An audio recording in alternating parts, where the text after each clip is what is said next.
ময়মনসিংহ নগরের শিল্পাচার্য জয়নুল আবেদিন পার্ক এলাকায় ব্রহ্মপুত্র নদে ঝাঁপ দিয়ে আত্মহননের চেষ্টা করেছেন এক স্কুল ছাত্রী। সোমবার দুপুরে ঝাঁপ দেওয়ার এই দৃশ্য দেখে নৌকার মাঝি ছুটে গিয়ে প্রাণে বাঁচায় ছাত্রীটিকে।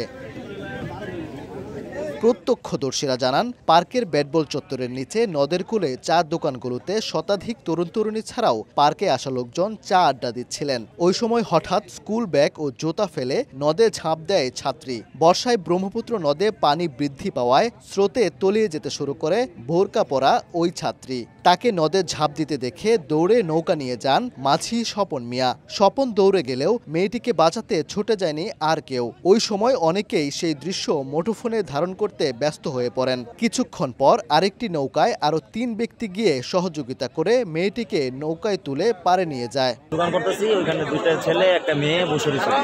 হঠাৎ করে মেয়েটা দৌড় দিয়া এই নদীতে ঝাঁপ দিচ্ছে।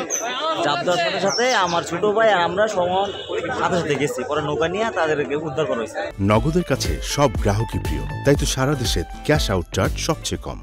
একজন মাঝি দ্রুতগতি একটা নৌকা নিয়ে সে ওই মেয়ের কাছে গেছে, মেয়েকে হঠাৎ করে ধরছে। ধরার পরে আরো 2-3 জন নৌকা নিয়ে তাদেরকে উদ্ধার করছে। উদ্ধার করে পরে পারে নিয়ে আসছে।